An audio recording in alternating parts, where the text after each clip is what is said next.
Hello, everybody. Today at the Watch Society, we have Keith from Strasberg? Strandberg. So I will immediately start off by screwing something up. I like that. Get it out of the way. Yeah, then we're done. With the head of head of content for Bovet. Right. Try and correct myself this time.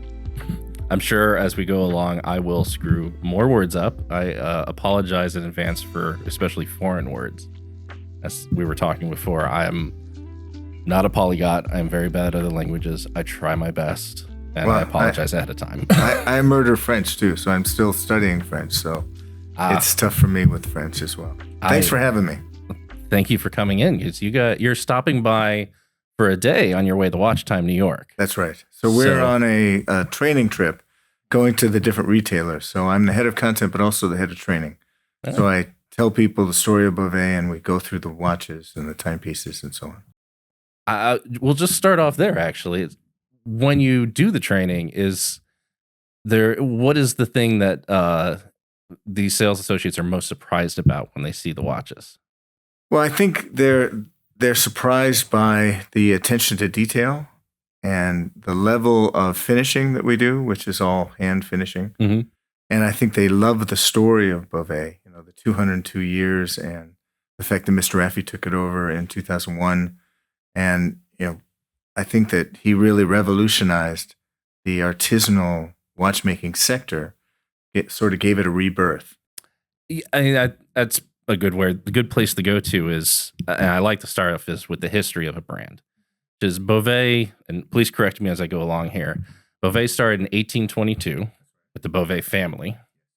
And the most unusual part about the start is it had an initial focus in Asia, when most brands did not have a focus in Asia at that time. Or if it was a secondary. Well, in the early 1800s, China was the biggest market for timepieces in the world, much like it is today. Yeah. So Edouard Bovet, who was born in Fleury, which is where Bovet is still headquartered, overlooking the town of Fleury, he went to London to work for another company called the Magniac Company in 1814. And then in 1818, they sent him to China with 4 pocket watches. He sold them right away, stayed there for 4 years and saw the worth of the market, came back, met with his family and said, let's start a company. So they started a company that was based in Fleury, in London, and then in Guangzhou, China. So those 3 places. And that's one of the reasons why we really like 3 time zone watches.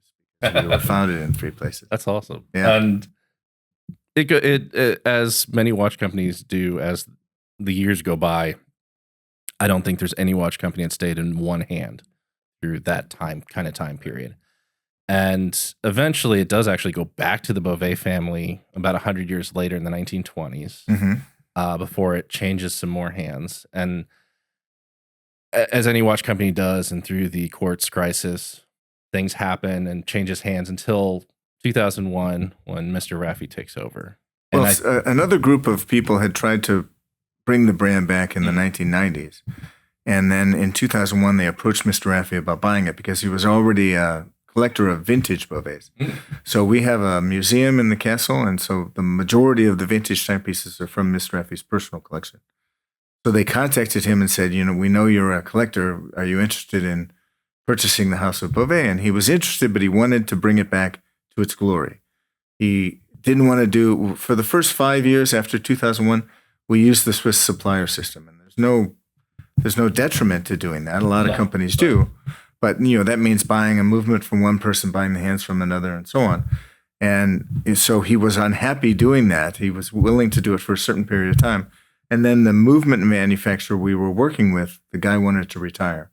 So he came to Mr. Raffi and said, hey, you're already buying tourbillon movements from us. Would you like to buy the manufacturer? And that was what he was waiting for. So he bought the manufacturer.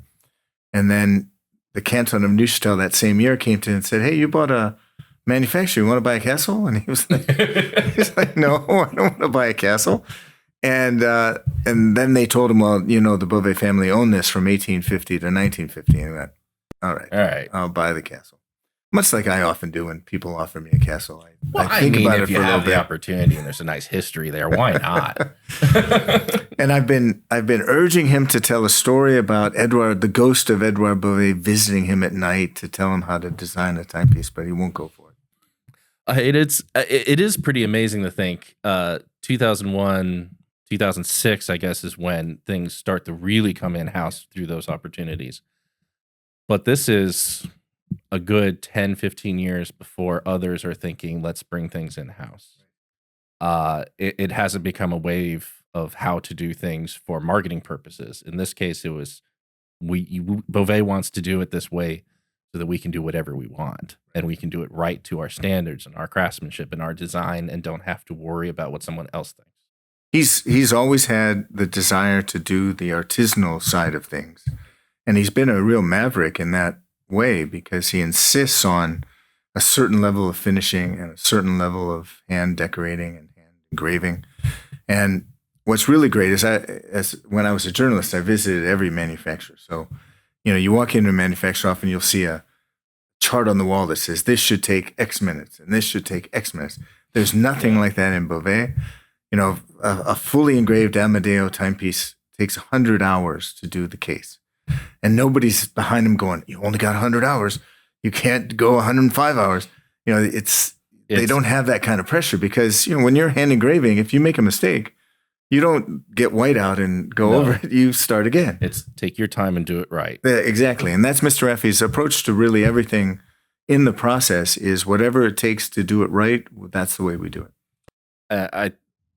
I think that's what's so interesting about Bovet and requires education of a customer because so many watches in this price point and it come with a big story or name or behind it, but you don't appreciate what goes into Bovet versus those. And I say that because there's others at Bovet's price point that start to stamp guilloche or get third-party manufacturers, and they don't like to talk about it. No, we're hands off on it as when we talk about them, but there are others even at the higher. I mean, everyone likes to make fun of like Richard Mille, who gets from all these different suppliers and all has this huge price point, but it's not the same thing in the craftsmanship. It's not what I think collectors really want when they say, I want a timepiece that is unique, a timepiece that the craftsmanship went into it, and it's a multi-generational type timepiece. It's so good, it will look that handcrafted it will transcend a generation. I think that's when you talk about timepieces, that's what you're talking about. Well, that's one of the things, like when I first joined Bovet, I would say watch, and Mr. Raffy would correct me and say, no, we make timepieces, not watches. And I think the collector that's buying a timepiece like that, they want to think that there's somebody in the Jura Mountains, sitting down and assembling it. And that's often not true, but with Bovet, it is absolutely true. There are no assembly lines in Bovet at all. And every piece is handled by human beings. And when I was a journalist, I did a motorcycle ride through with a bunch of watch brands and some other journalists. And we rode and we visited other companies. And we visited a company and they say, oh, yes, we do everything in-house. And I visit the next company and they say, we do everything in-house. And, I was relatively new to it. So I said, I'm accepting it at face value. And then I ended up at the Christophe Claret manufacturer. And we went upstairs to the Christophe Claret manufacturer and there's a room with this brand's name on it. And I'm like, what's that? He goes, oh, yeah, we make all their tourbillons and their minute repeaters. But they told me they do everything. So there's a lot of misinformation in the watch industry, and that's one of the things that we're very careful is to say exactly what we do and exactly what we don't do. For example, we make more than 95% of the components that go into every timepiece ourselves. But we don't make the sapphire crystals, we don't make the synthetic rubies, but nobody makes the synthetic rubies. No, that's a very, very specialized. Right. Yeah. We don't make the mainspring, but we do make the hairspring. I find that funny. Yeah. I understand it because it's its own specialty, but the hairspring is so much rarer for somebody to make it. Well, the mainspring is a much bigger industrial process than we are capable of doing. Fair enough. But the hairspring is something artisanal still. We can still do it. And we're one of only less than 10 manufacturers that make their own hairspring and regulating organ. Especially at So, I mean, obviously, when you talk about somebody like Swatch Group or Richemont, they have that one manufacturer that makes all the Right. hairsprings for their group. Yes. And you have the rare Moser that Right. makes their own, but even then they make 3-4 times as many watches, and they don't make all their own components like that. They have Bovet, who's making about 1,000 About watches a year, 1,000. That's right. making their own hair. It's I assume it's possible that Bovet makes it for others too. We do a limited number. At the beginning of Bovet owning the manufacturer, we made, for example, the first movements for MB&F were Bovet movements. Mhm. And then at a certain point, Mr. Affey said, we have enough of our own demand. We're not going to make full movements, but we'll still do some regulating organs and balance wheels and balance springs for other companies.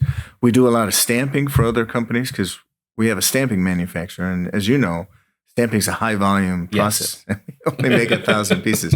So we do a lot for other companies. We do for medical, for aeronautics, and for electronics. Oh, that need high precision. Right. And lots of parts. Yeah. Yeah. Makes sense. Yeah, Completely. Yeah. For sure.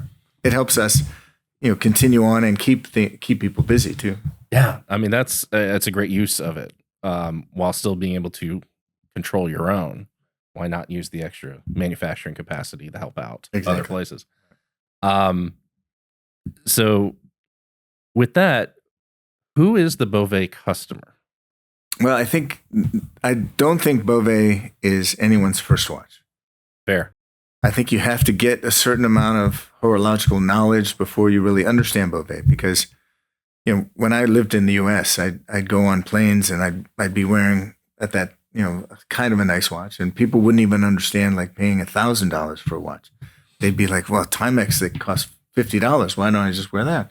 So there's a lot of education that has to go into even convincing someone to buy $1,000 watch. And our opening price point is in the 20,000s. So it's got to be somebody that understands what goes into that and understands that we're handcrafting. In fact, we don't use the Swiss made label. We use Swiss handcrafted because we're at more than 95% and Swiss made is 60%. 60% of the value. Of the value, Not even exactly. the parts. Right. So that could mean a Swiss guy picks it up and goes, "Oh, that's good." Yep. And that added 500 francs to the cost of the watch. So, because, and we sort of like to turn it the other way. If 60% is Swiss, then the 40% could be from anywhere else in the world. Mm-hmm. And that's not what people want to buy. They want to buy something that's Swiss. No, because you could source an entire watch for a few $100s and have Swiss guy picks it up. You're like, "Yep, turn the last screw. That's 60% of the cost right there." Exactly. Absolutely.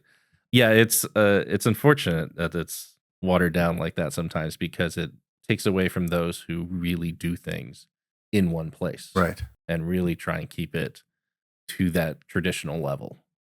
So I appreciate that someone like Bovet exists and is still trying to do it right.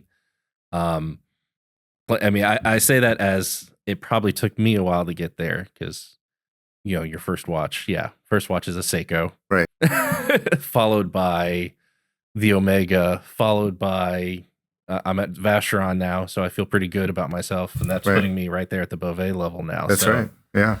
Well, we all go through that. I started with Citizen and Casio and Seiko, and then stepped up from there. Yeah. And, when you're first buying that, it's a significant investment anyway. Oh, absolutely. I mean, I cannot, I will say my family, if they knew how much the watch on my wrist costs, they would judge me to no end.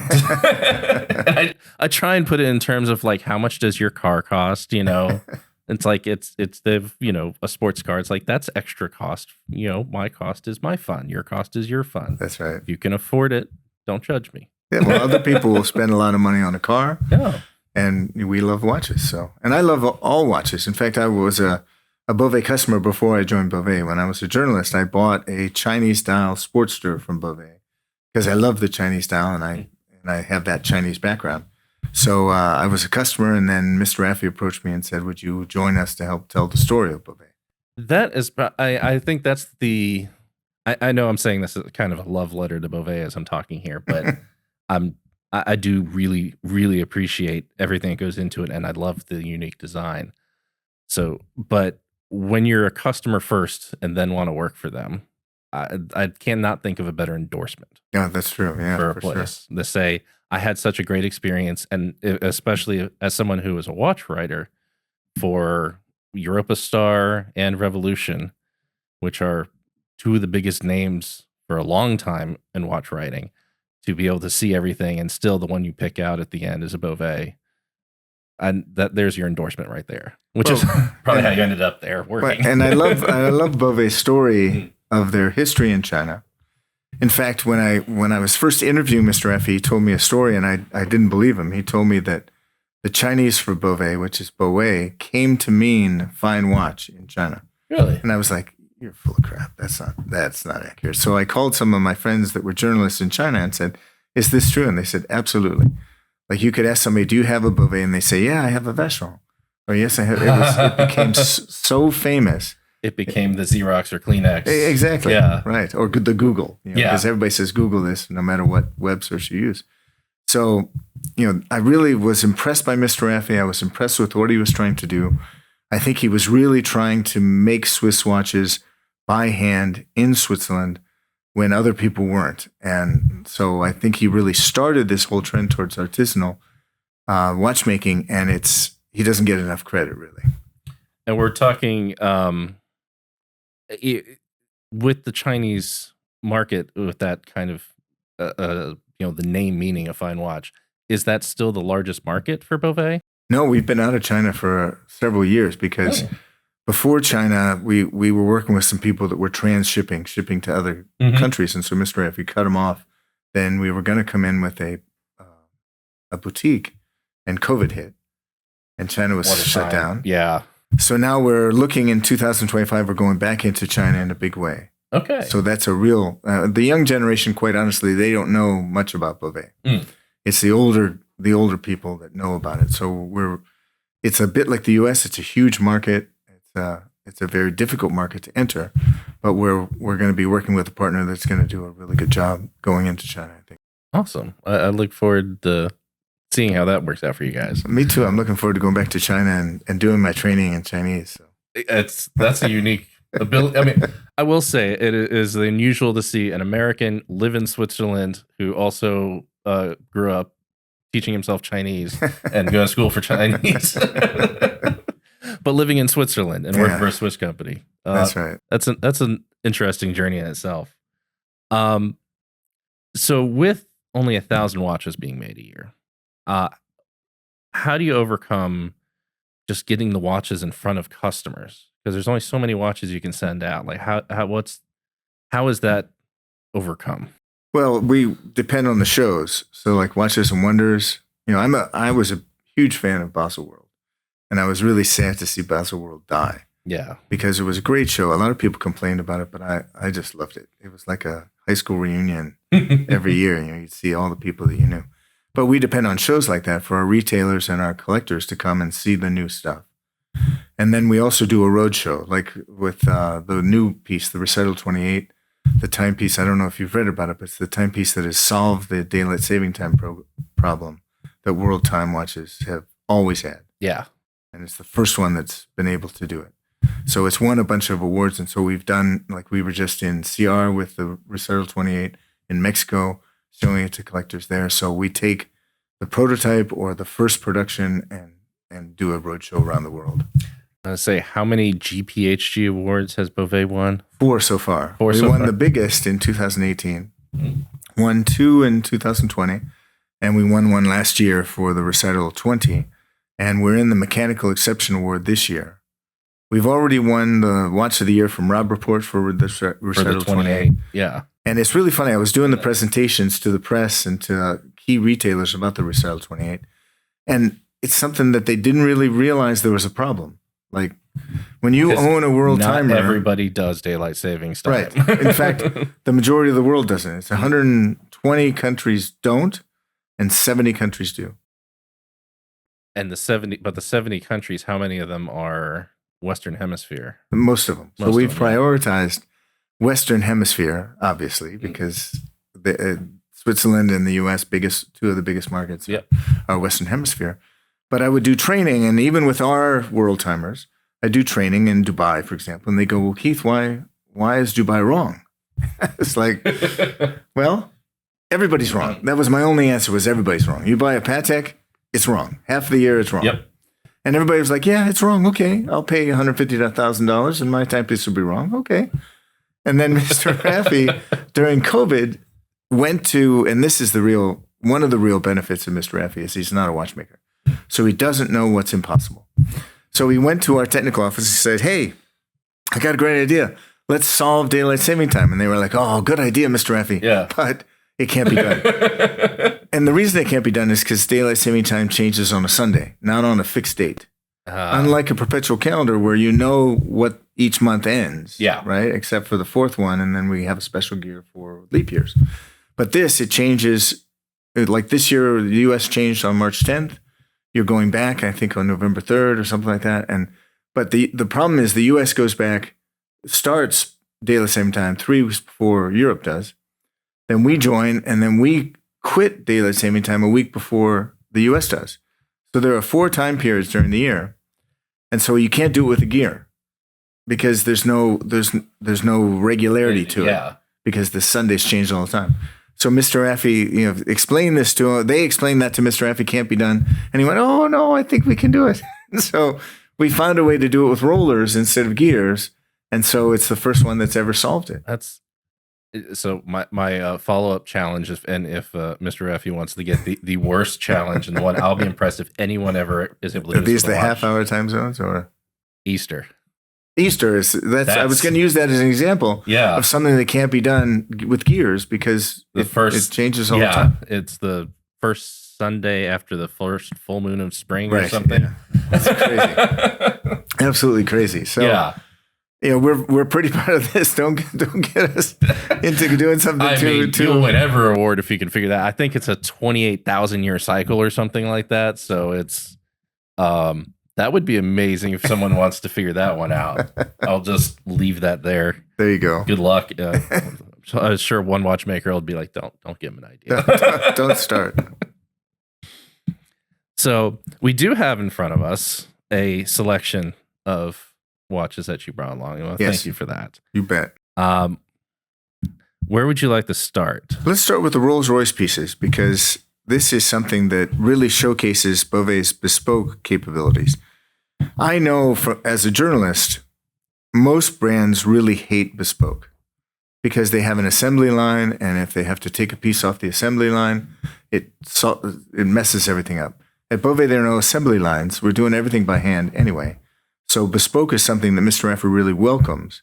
And these are 200% bespoke timepieces, tourbillons, that are decorated separately, one for the man, one for the woman. And this was a Bovet collector that went to Rolls Royce and said, I want to buy this boat tail. If you remember, the boat tail was the $26 million Rolls Royce. Bespoke.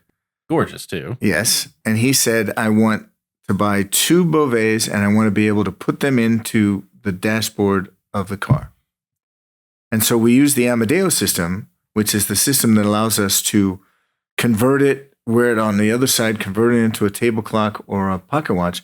We use that system to make this, we call it the rocket, but it's a system that slots into you push on it and it comes out. You put the timepiece on this, and then you put it back in and press it in, and it locks in. There you go. So that's sitting inside the dash. That's right. And so this is 2 watches, 2 timepieces, plus a dummy, solid 18-karat white gold dummy to put in there when there's not a watch in there. So there's no hole in the dashboard. But this took us 3 years to do because we had to test it for vibration, for temperature, for noise, and for crash testing. Because you wouldn't want this to fly out and kill somebody. Death by Bovet is not what you want. That's right. But I mean,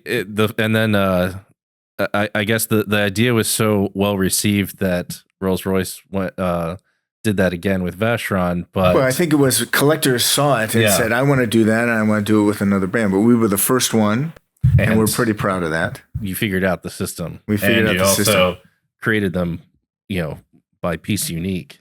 And I'm not sure the other ones can be taken out of the dashboard. I think they might be in the dashboard.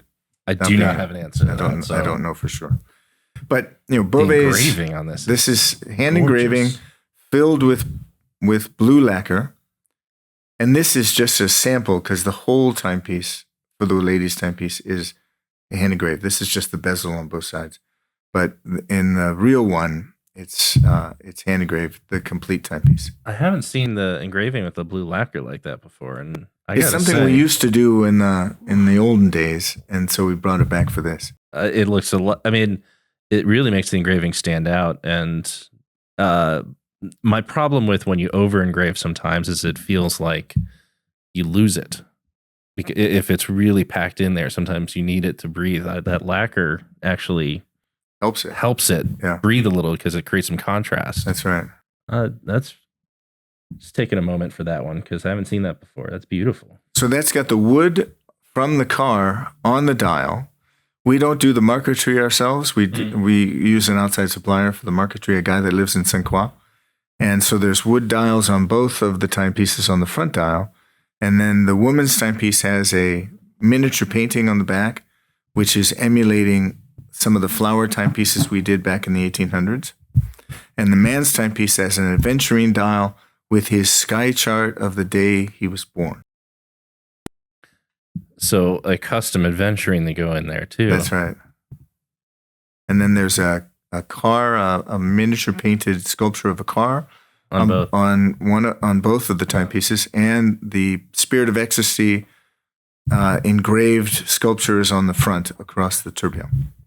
So those are 100% bespoke, but we do bespoke really in any way because Mr. Effie's a collector himself, so he likes to make collectors' dreams come true. So if somebody is looking at a timepiece and he wants to add his initials to the tourbillon cage or wants to do something special, we're very open to that, and we love doing it. And I've read that it's as high as 30% are bespoke. 30%, that's right. That's amazing considering how, again, brands of this caliber that would be considered competitors, they do not do bespoke. And even to do some sort of small bespoke, you have to have spent so much money with them that you've already gone out to dinner with the CEO a few times. To qualify it, Right. versus just going, hey, I love what you guys do. Can you make me this? Right. I love the talking to the collector like that, meeting the collector where they are and saying, hey, we have the ability. Why not? Well, we start the bespoke process really sort of at the middle complication. So with a jumping hour, perpetual calendar, we don't typically do it on the entry level timepieces like the 1930 or the Recital 12, but we can also do limited runs. So for example, in London, we just did a bespoke project with the OWO, the Old War Office, which is now a Raffles Hotel and Raffles Residences. We did 10 limited edition 1930s and 18 karat red gold with special OWO engraving. And the OWO is where Churchill had his office and Ian Fleming was a spy in the OWO. And so the top 10 residences were gifted a 18 karat gold Bovet. Wow. With that engraving, with a special dial, and with a quote from Winston Churchill on the back. And the guy that I work with at the OWO shared with me that they were going through, when you buy a house or an apartment, you go through and you look at everything and you make a punch list of the things that are wrong. And I guess the punch list was getting very long. And this guy was getting a little angry. And so Charlie, who's the guy we work with there, brought out the Bovet, and the guy forgot about everything else. It was like, oh, I love this. This is great. He wanted to buy another one for his wife, and we said, I'm sorry, it's only 10 for these top 10 residences. And it went from 50 million to 110 million for the penthouse. And those are the guys that get this There you go. Wow. So that's the sort of thing we can do on a limited run for people. But for middle complications and above. And we were just in a retailer, and we want the retailer to sell their stock, of course. Yeah. But if somebody is looking at a timepiece and he likes a red dial and all they have is green dial, we can make it with a red dial. And it won't take very long because we're doing everything by hand anyway. That says a lot too. Just meeting customers where they are is as much as you would hope to see that in a very high-end luxury space, you don't see it as often. I think you should. No, and Usually I've heard it's- stories about people that go in and they have should to you- qualify. you have to be allowed to buy it. Right. I'm throwing money at you. This isn't a matter of should I be allowed to buy. That's right, exactly. This isn't a matter of I like your stuff. I appreciate the craftsmanship that goes into it. Let's talk. So, and I want to jump from the car theme to the newest line, which takes that pocket watch theme and kind of modernizes it a little bit, gives it a little straighter lines with the Pininfarina. Right. So we have worked with Pininfarina since 2010. Mr. Raffi hit it off with the then CEO and president of Pininfarina, Paolo, who just passed away, I think about a month or two ago. And so they hit it off, and we've made a number of different timepieces. And basically our brief to them, and for those that don't know, Pininfarina is like hugely famous for car design. They did the early Ferraris. They did pretty much every Ferrari up until the mid 2000s, I think. Well, there's a really interesting Except story. for a Dino. Yeah, there's a really interesting story about how they got together, because Enzo wanted to work with Pininfarina and Pininfarina wanted to work with Enzo, but they were both too proud to go to the other guy's office. And so their assistants found a tiny village and a restaurant that was exactly halfway between. And that's where The most proud Italian thing. No. No, they come to me. No, they come to me. Yeah, that's right. So our brief to Pininfarina is you take our DNA and go crazy. Yeah. Because this is this aperto is something that we probably would never have designed. Because it definitely has that automotive feel with a little bit more straight line industrial, Right. Yeah. modern feel to it. And it sort of modernizes the skeleton watch. And I want to ask you how big you think that is. What's the diameter of that timepiece? I want to say 40. Okay. Yeah, we did this at one of the retailers we were visiting, and we had 38, 39, 40. It's actually 42. 42. But it doesn't look like 42 because No. of the way the bezel is and the way that the case is concave on the sides. It really reduces the heft of the way that it looks, and it's all brushed titanium. I So love it's very that. Carved It's very inside. light, yeah. And that has an adapted system, so you can remove the straps. So you press on there and remove the straps, so it's easier to hold it in one hand and press the straps with this hand. Press the no. There you go. There you go. Good. And you do the other one just by pressing on that one and pulling it out. Oh, there we There go. you go. And so it comes with two straps. The yellow comes with a yellow strap and a black strap, and the blue, it comes in a blue too. And the blue comes with a blue strap and a black strap. That's such a unique system. I love the other system. We unfortunately don't have the watch here that you're able to put it, it turns into a pocket watch. Well, and these goes on do. to. So I can show you if you want to hand me one of the Rolls Royce Sure. ones. Okay, so you press on the two sapphire cabochons here and pull it out. And then you press on this version, you press on the crown to open the back. Oh, there. And you don't open this too far. You got to be careful not to open it too far. And then this comes out. And it's a table clock, and they all come with a pocket watch chain. And the ladies' timepieces come with a necklace, so you can wear it as a necklace. We had somebody in the Watch Society chat recently talk about like how cool it would be to just have that. And it's like they do have that. That's right. Like they have it at Bovet because there's a lot of times I'm sitting here typing away where I just kind of take my watch off, put it to the Right, side. I do the same thing. I put my watch on the table all the time. And I Yeah. wish I had an Amadeus system to do it. I'd much rather have that. I love having a clock on because you're so used to having timepieces around you as a collector. Right. That we have multiple clocks behind me on the Right. wall, and the design language you always appreciate. It'd be great where you can just kind of sit it there and have something that I know it's a unique feature and a small nerdy thing, but I absolutely love. Oh. It's one of those that just because nobody else does it. Right. Well, we have a patent on it.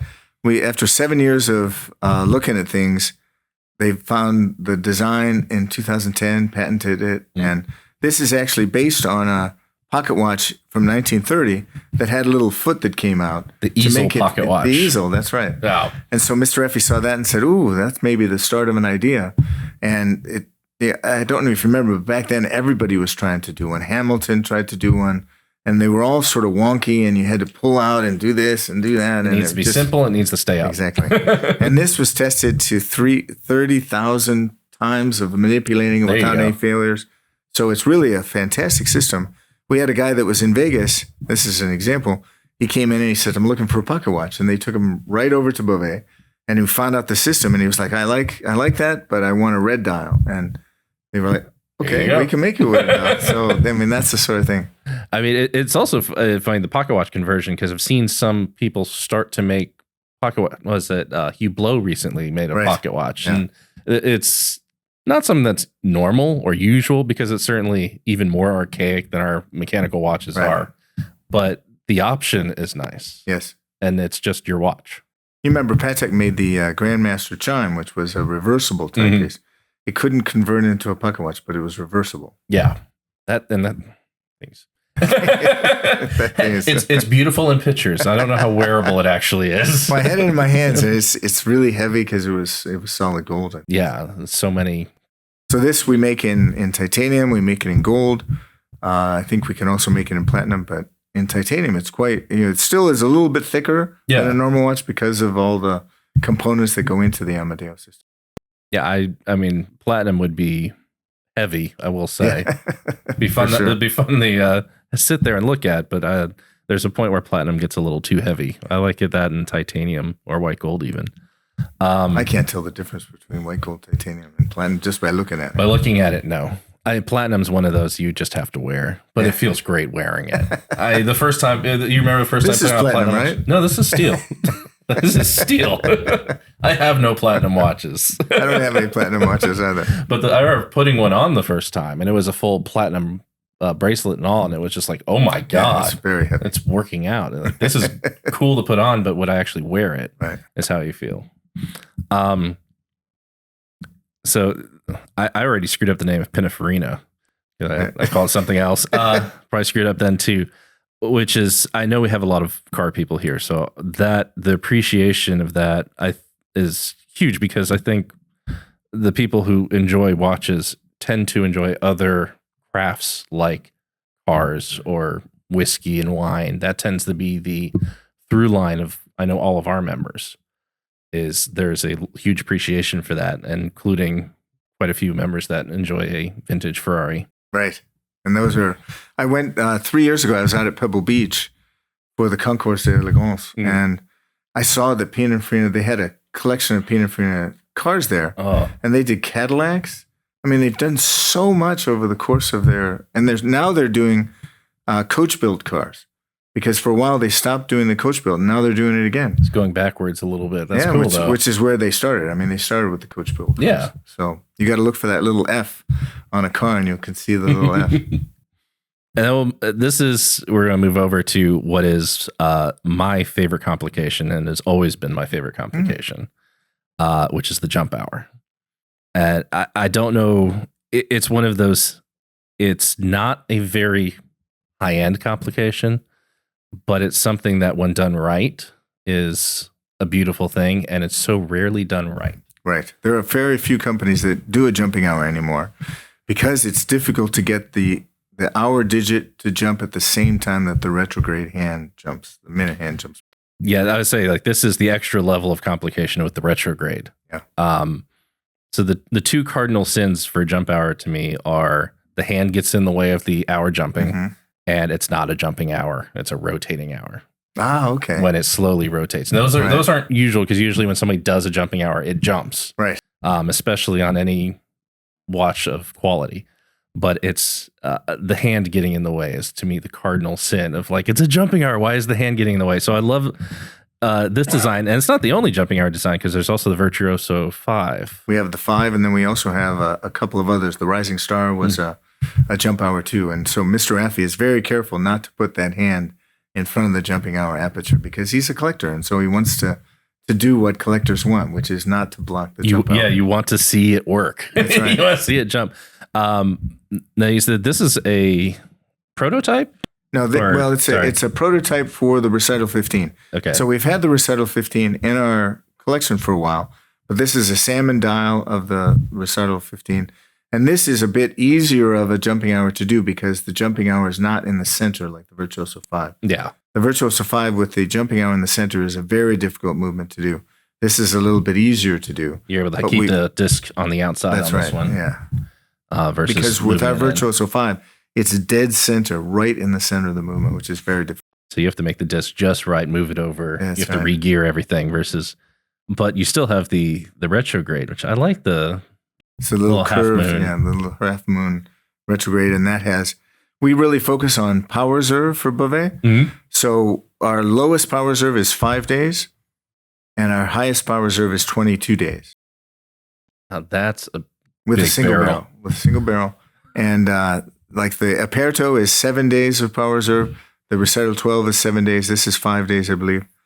And then we have some 10-day flying tourbillons that we call. So Mr. Raffi is very, very attentive to the needs of collectors. And when you have a complicated watch like a perpetual calendar, you want a long power reserve because you don't want it to run out.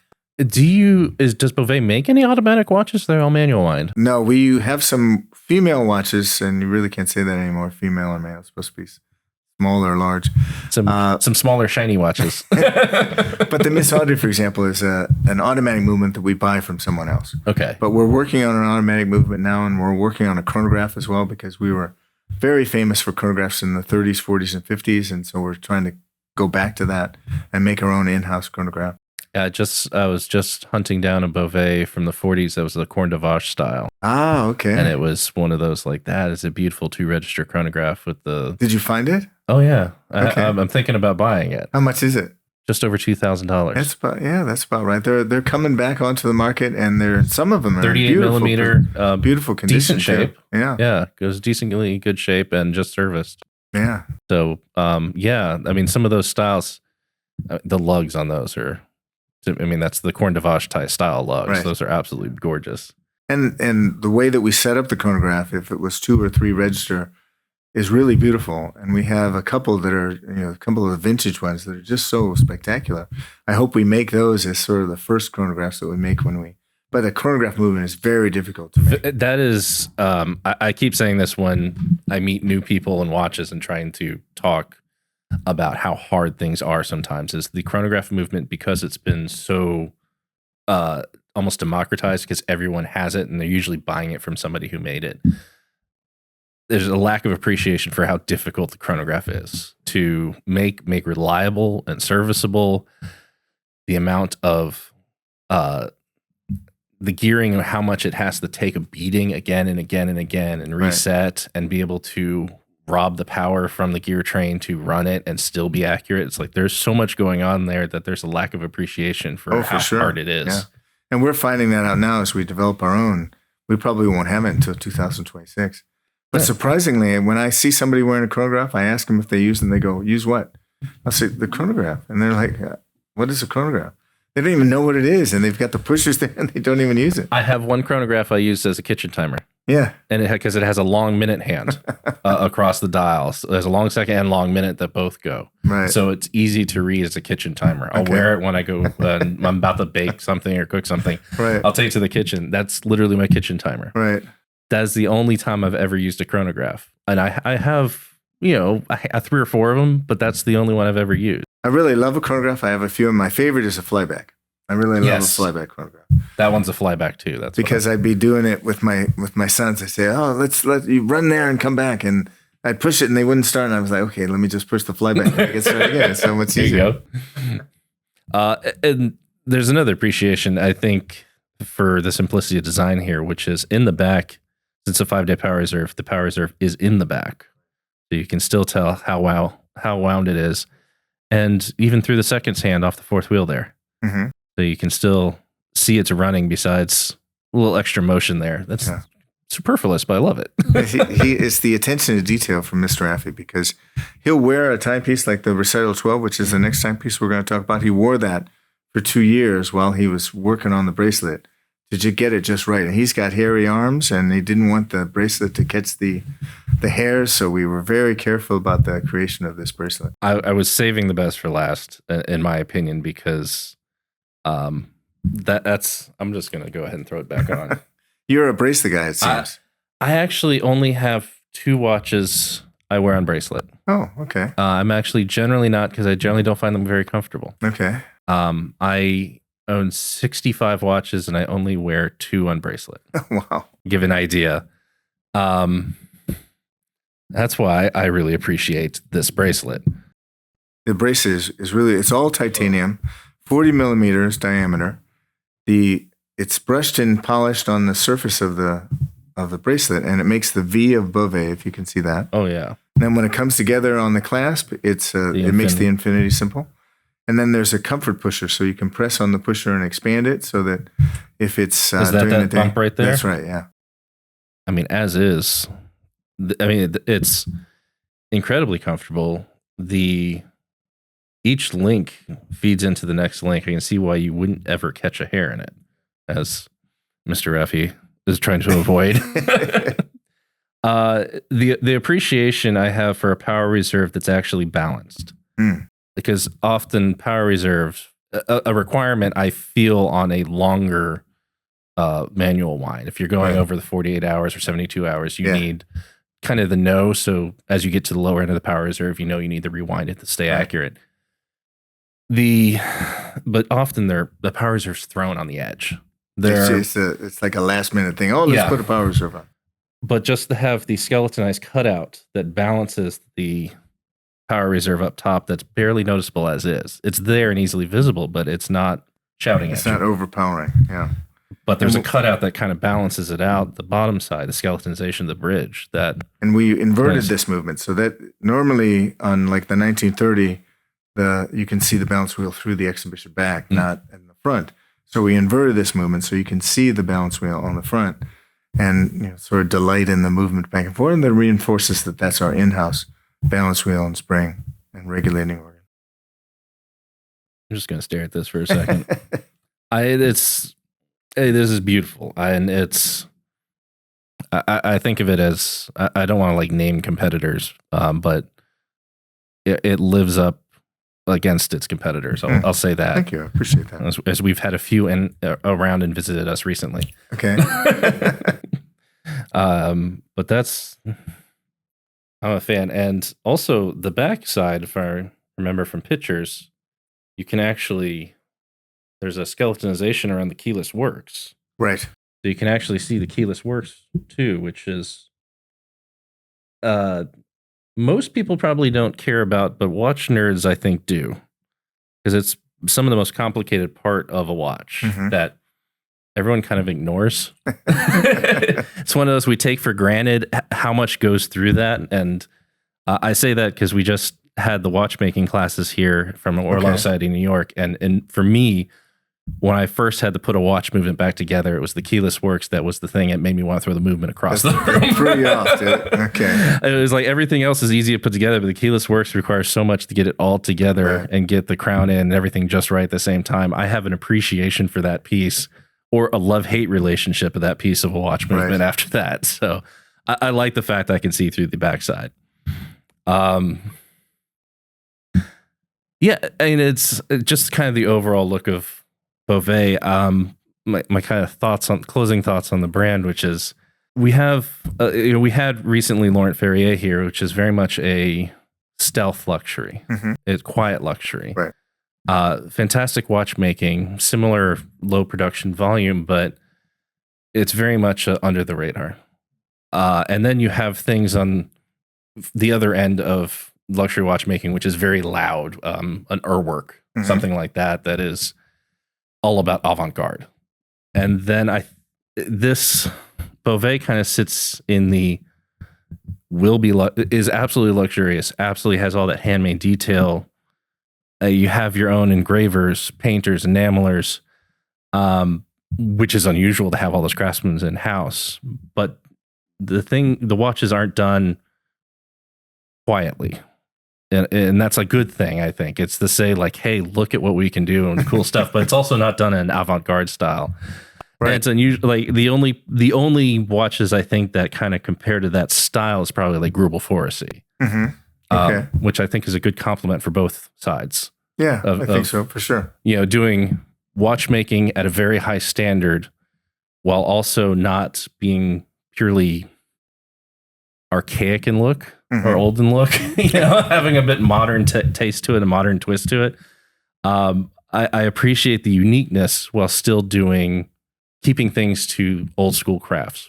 I think that's one of the challenges of a heritage brand like Bovet, is trying to still be modern, but still have that touch of heritage and the artisanal way. And I think you're right that we're not super traditional and we're not ultra modern like some of the others, but I think we found our nice niche where we showcase the movement, because collectors really like to look at a movement. Mm-hmm. They don't like to have to take their watch off to look at the back and to look through the movement.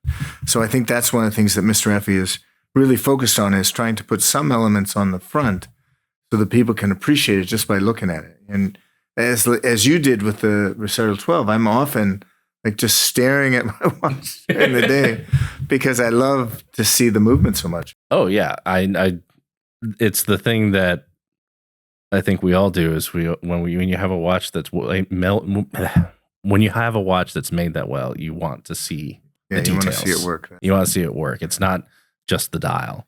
And we were actually the first watchmaking house to use an exhibition back, because when we were making pocket watches for the Chinese market, we decorated the movements too. And so the customers would open up the watch and say, look how beautiful this is.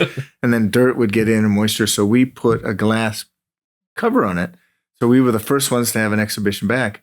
And now everybody uses an exhibition back. We don't get the credit. Don't get the credit. Yeah, I've read before that I think Frank Muller usually gets the credit for wristwatches in the 90s. Maybe for wristwatches. Wristwatches. That's all I'm saying. With pocket watches, we were doing it back in the 1820s. And I don't remember anyone else. I will not be able to fact check that, because that's what it sounds like to me. Yeah. I can't think of anyone that did it before that. So you can thank Bovet for exhibition backs. Well, thank you. Well, I think that brings us to an end. Well, thanks very much. This was really fun. Thank you. This was great. Great. I look forward to having you guys back in town for an event for the larger group. Yes, because we're entering the Atlanta market later in 2025.